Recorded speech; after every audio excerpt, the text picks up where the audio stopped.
Welcome back guys, it's Commander Doggo. Today I'm going to attempt to make a YOLO guide, something I've been putting off for a long time because I still make so many mistakes when I do YOLO, but here we go, we're going to do it anyway. And we're going to primarily focus on conditions, so that's if something happens, then do this, if something doesn't happen, then don't do this. So first off, we're just going to start with a simple device here, a button, so no YOLO involved. And the button needs to have the same name as the light bulb. So if we open our universal tool on the button, we can change the name, the variable name, to blue, and we'll change the button style to 1.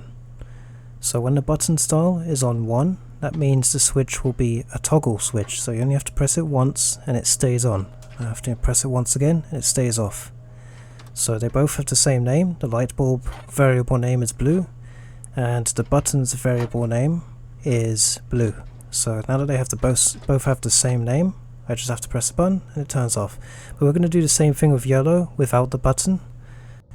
And if we look at our universal tool, if we just change the light to 1, it turns it on. If we change it to 0, it turns it off.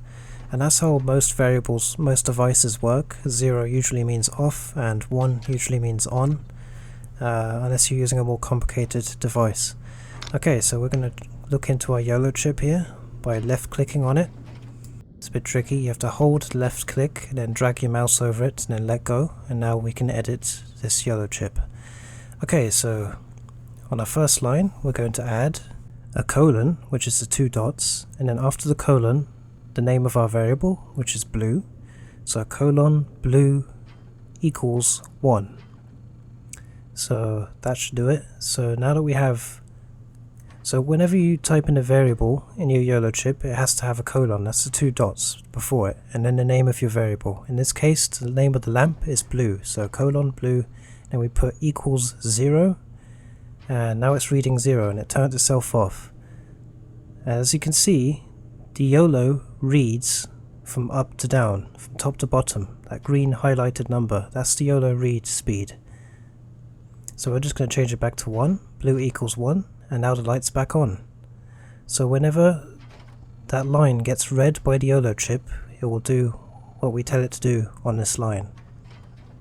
So let's go down to line 10, and let's just say colon blue equals 0, and we'll leave blue equals 1 on the first line. So now when it gets to the 10th line it will turn it off, and when it gets to the first line it will turn the light back on. So the YOLO read speed is 0.2 seconds, that's 20 milliseconds, and the line will just keep resetting back to 1 once it reaches 20. Okay, so I've added a green light, I've called it green, and we still have the blue light, and I've added the button back, but this time the button is just going to be called my button. It's not going to be called blue or green, it's just going to be called my button. So this button will not interact with the lights in any way. It's because it has a different variable name, so it can't turn it on unless we use YOLO. So if I test it out now, the button's not doing anything because the variable name is different. It has to have the same name if you want to turn it on. But we can, I'm going to use this button as an example of how we can use YOLO to make an object turn something else on. So we're going to do our first condition, if, so type if, colon, my button, which is the name of my button, double equal sign, 1. So double equal sign, you have to use that if you want to question, does it equal 1 or does it not equal 1? So does it equal 1, 2 equal sign, then blue equals 1. So we only need 1 equal sign because we're just turning the light on. If it's a question, is it equal to true or not, then we use 2 equal signs. But if it's just to turn it on, then we just need 1. So let's test it out. Let's press the button. We've turned it on and nothing's happening. That's because we need to add more to the line.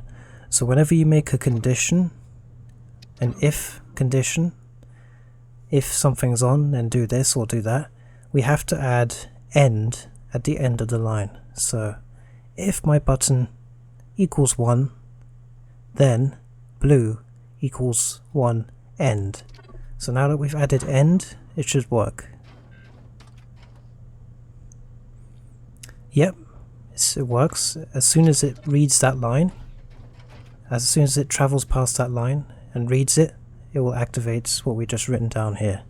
So if my button double equals sign equals 1, then blue equals 1 end. So don't forget that you need a double equal sign if you're questioning an if statement, if it equals 1 or doesn't it equal 1. Now we're going to add else. So else is like otherwise, basically. So if my button equals 1, then blue equals 1, otherwise, else, blue equals 0, end. And end always goes at the end of your line. You don't put end anywhere else, okay? So if blue equals 1, if my button equals 1, turn blue on. If it doesn't, then turn it off, basically. There we go. So else is otherwise, okay? So otherwise, it equals 0. So I'm not a programmer, I don't even know what I'm doing half the time. I picked this up just from looking at the Starbase wiki and stuff. But I'll try and go through this as best I can. And I'm sure I'm going to make mistakes. Okay, so the basic format that you should remember is if, then, else, end. So you can add whatever you want in between these. For example, if something equals 1, then other thing will equal 1. Else, otherwise, the other thing will equal 0. End. Basic condition. You can add what you want in between. Don't forget your colon signs before your variable names. Okay, so we're going to add something extra to our condition here. So if my button double equals sign 1, then blue equals 1, else blue equals 0, space, go to 1, space, end. So if you add a space and then add something else, anything else you want, it will also read that after the else. So blue will equal 0 and it will go to 1. So what does go to 1 mean? Go to 1 basically means go to line 1 on the Yolo chip. So it will keep reading line 1 on the Yolo chip. For example, I could put go to anywhere else on a different line. Let's say on line 5 I just write go to 1. Then when it gets to go to, when the Yolo reads line 5, it will go to 1. And if I change it to 15, then when the Yolo gets to line 5, it will go straight to line 15 and skip all the other lines. So go to and then a number will just make the Yolo chip skip straight to that line. And in my case here on the first line, if my button equals 1, then blue equals 1.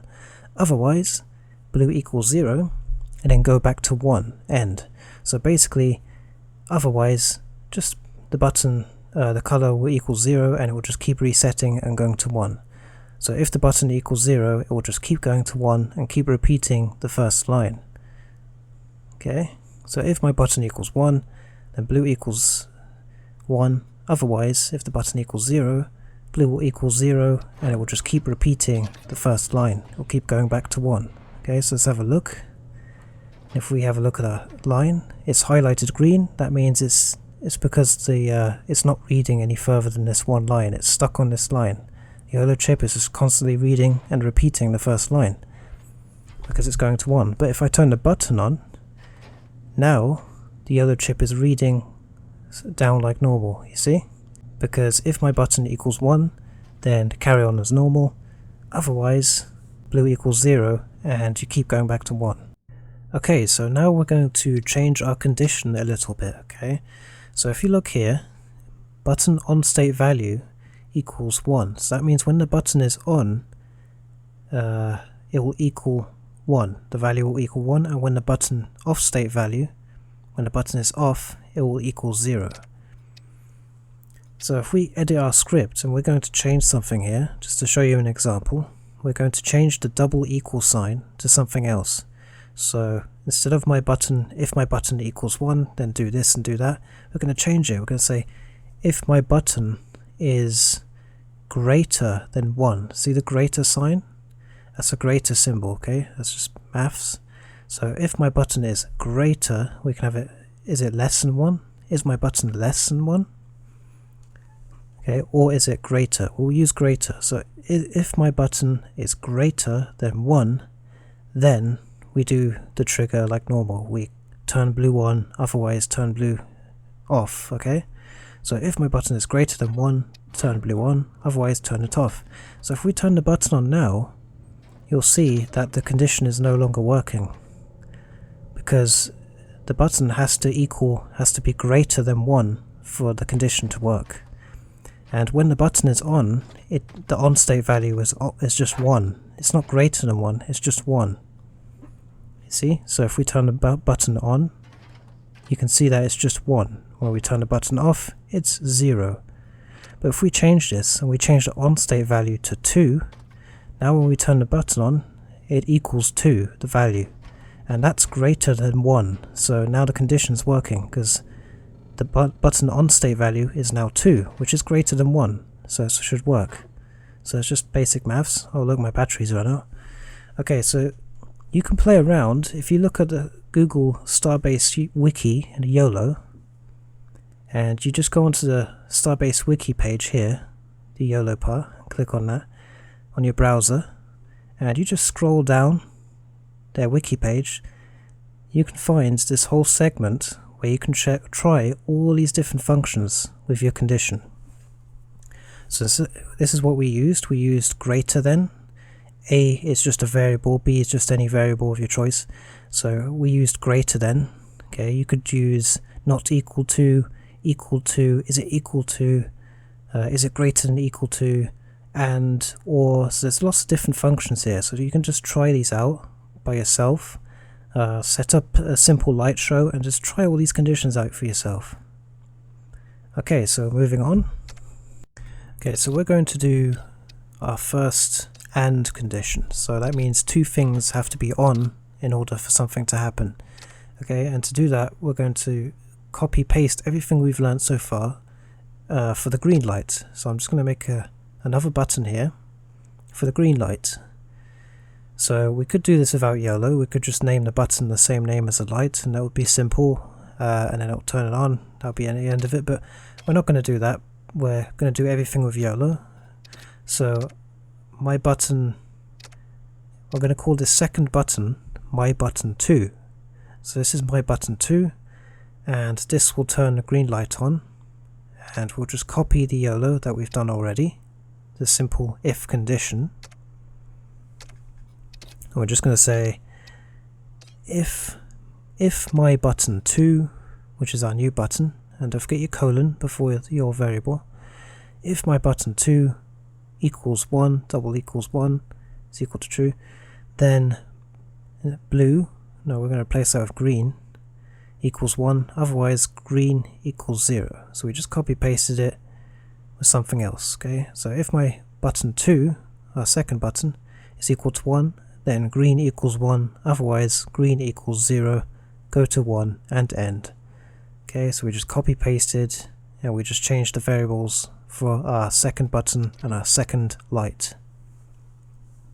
So now if I turn the second button on, it will turn the green light on, and if I turn it off, it will turn it off, and if I turn the first button on, it turns the blue light on. You don't need Yolo for these simple buttons, but I'm just doing it to demonstrate, because you might want to use something else instead of a button later. Okay, so just to make them a bit more responsive, I'm just going to add go to 1 on the third line. So what that will do is, every time the Yolo reads the third line, it will just go back to 1. So it won't read the whole 20 lines, it will just go to line 3 and then go straight back to 1. Okay, so next we have two lights with a simple if condition. So if one button is on, turn the blue light on. If button 2 is on, turn the green light on. Now we're going to add a third light, and the third light is going to be a new color. Let's make it orange. So we're going to make a third orange light, And here's what we're going to do. We're going to make a condition that both lights have to be on in order for the third light to activate. So it's on by default. I'm just going to turn this off, 0, and I'm going to call this orange. So that's the variable name of this third light. And we're not going to have any button for the third light. Just going to leave it as it is. And now we're going to make a third yellow chip. So I'm just going to select this, hold shift and drag to copy, bolt that in. Okay, so I'm going to edit a third yellow chip just to make it simple. You can do this all on one chip, but I'm just going to do it on 3 just to make it easier to see. And for our third chip, we're going to do our first AND condition. So this is going to be an AND condition. Okay, so if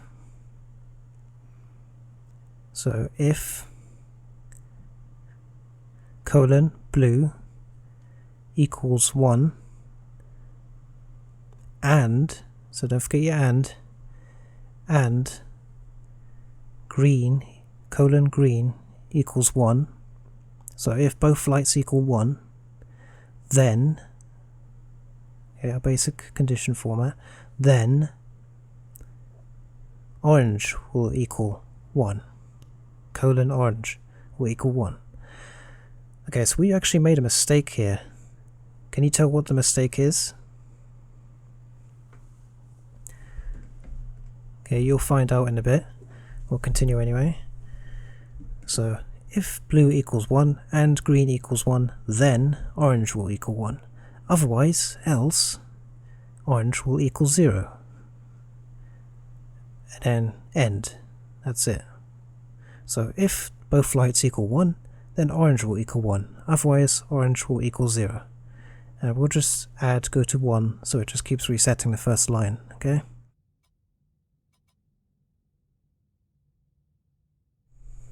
Okay, so there's a small mistake in that line. So if we test here, it's not working. Both lights are on, but the orange light is still off, because we made a small mistake. And this is a very common mistake that I make, everyone makes all the time. And that's if something equals something and something equals something, okay, if we're questioning if it equals to 1 or not, we need to use a double equal sign. Okay, so if it's a question like is it true or not, we have to have a double equal sign. Is it equal to 1? Okay, so now it's working. So because both lights are equal to 1 with a double equal sign, then orange equals 1. Okay, and set the value of orange to 1, which only requires 1 equal sign. So it's a bit confusing, but you just have to remember that if you're asking the question, does something equal to something, then you have to use 2 equal signs. And if you're setting something, you're just setting something to a value, then it's just 1 equal sign. Okay, moving on, we're going to try something similar, but using a rangefinder. So unlike before, where we were using buttons, we're going to use something more practical. We're going to use a rangefinder, which is a laser that detects if you're in front of it. And we're just going to delete all our old yellow chips, we don't need them anymore.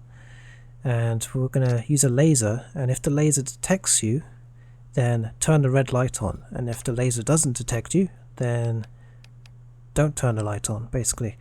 Okay, we're going to use this now, so it's going to be a bit more practical example of how we can use an if condition. So I'm just going to place a Yolo rack, a new Yolo rack here. Just going to bolt it in, get a new Yolo chip, and just put it in. Doesn't need to be bolted or anything. And then we're just going to plug it in to our ship's power. Okay, and then here is the rangefinder. So this is what a rangefinder's variables look like. You have the on state that turns it on and off at the top. That's just 0 or 1. Then you have the rangefinder search distance and search length. Okay, a search length is how far the laser goes, and the search distance, the rangefinder distance at the bottom, that's at what length has it spotted a target, how many meters basically. Okay, so so if we just turn the top rangefinder on state, we just turn that to on to 1, that turns it on.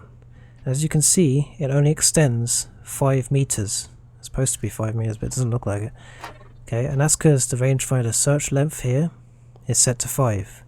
Rangefinders have a maximum of 1000 meters, so I'm going to set it to 50, and now the laser is extending 50 meters out. Okay, this is just a device, and we're going to set it to the maximum range of 1000. Okay, if we walk in front of this laser, if you look at the distance shows how far I am from the laser. So any object that walks in front of the rangefinder, it will spot it and it will show the distance that object is in the rangefinder distance value there. Okay, so now I'm like 7 meters, 8 meters. Okay, and you can see the distance of the spotted object in the rangefinder distance. So we're going to use these values to make a condition that the rangefinder can only turn the light on if it spots a target within a certain distance. Okay, so something a bit more practical than just a simple button on and off. Okay, so first off, we're going to shorten the variable names here because they're too long. If we put this in the Yolo chip, it's going to take all the space of the Yolo. So we're just going to shorten it. We're just going to say RF on state, RF search length, RF distance. So we just shortened it. Now I might shorten it even further actually. RF on, RF length, RF distance. So that stands for rangefinder on, rangefinder length, and rangefinder distance.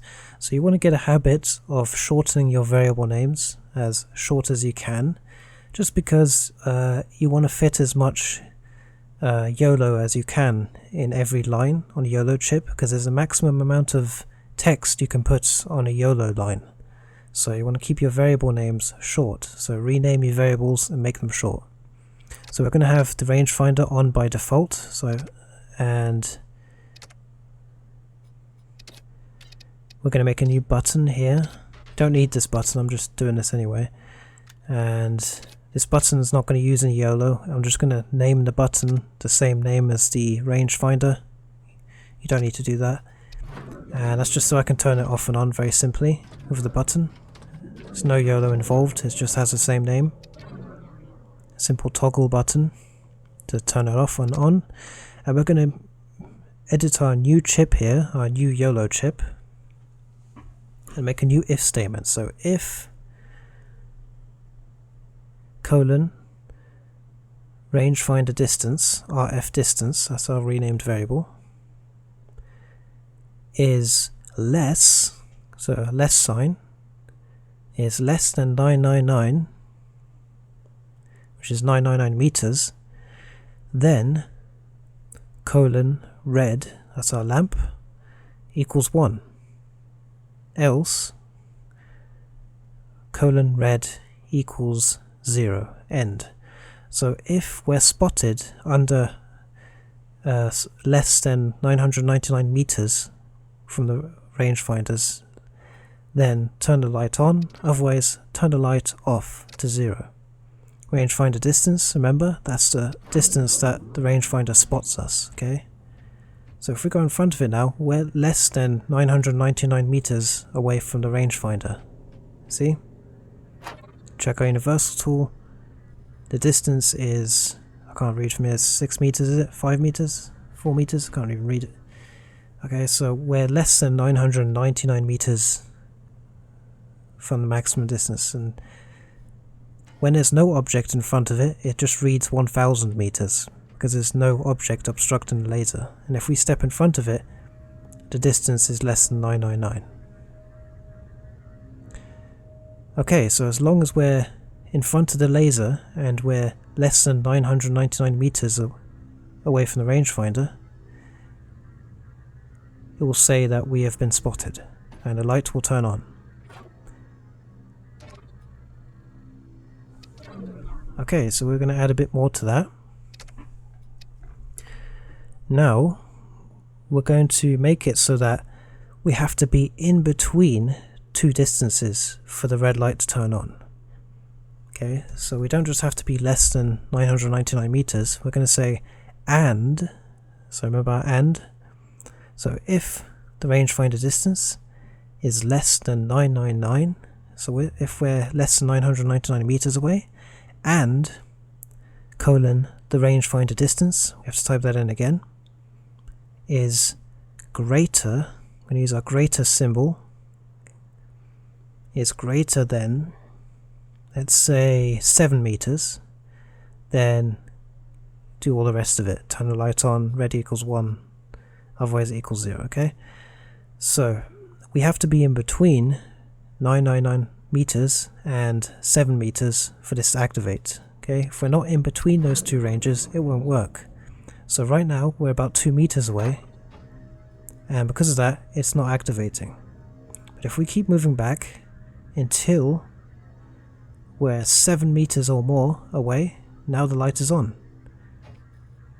because we're just over 7 meters away. If we move closer again, the light is off. Move away, light is on.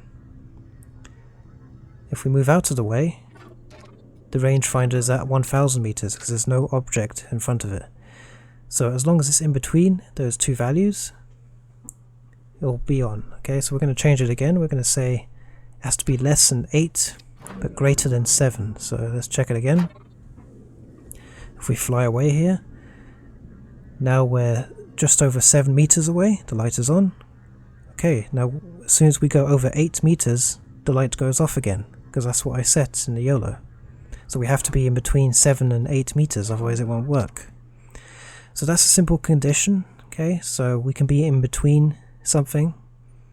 If we're in between 8 and 7, then turn it off, or do something, shoot a gun, turn the light on, whatever you want. And if we're not in between those two distances, then turn it off. That's just a very simple condition using and, if, and different variables. Okay, so last thing before we stop, just a little tip. You should create another memory YOLO slot and put a YOLO memory chip into it. Okay, what does a memory chip do? A memory chip stores variables. So it doesn't do any YOLO or anything, it just stores variables. So you can use your own variables, store them in there, or you can copy paste existing variables on your devices. So I'm going to copy my rangefinder variables and I'm just going to paste them into this memory chip as a backup. Now why would I want to copy paste the variable name of any device and put it into a memory chip? Well, sometimes if your rangefinder or your device in question gets destroyed while it's using YOLO, the YOLO goes haywire because the YOLO doesn't know where to read from because the device is destroyed, it doesn't exist anymore. And in some cases, storing your YOLO on a memory chip as a backup, not just a device, it just increases the safety so that the YOLO still has something to read from even if your device gets destroyed. And then YOLO will still function as normal even if the device is destroyed, because you've got a backup on the memory chip here. And in addition to that, you can use the memory chip to just make your own custom variables that are not stored on any devices. I could just make a new variable here, rename it new variable, and then from any YOLO chip I can just access this new variable, give it a value, use it just like any other device. Okay, so yeah, memory chips are pretty handy. And yeah, just go onto the Starbase wiki, look at the different functions, you know, greater than, less than, equal to, not equal to, and just try them out. You know, this is something I did. I didn't know anything about YOLO, and I just went on the wiki page and I just tried all these different functions one at a time. We didn't go over addition and subtraction, that's something else you can do. And just try it out. And don't forget to like and subscribe if this was helpful, and I'll see you next time.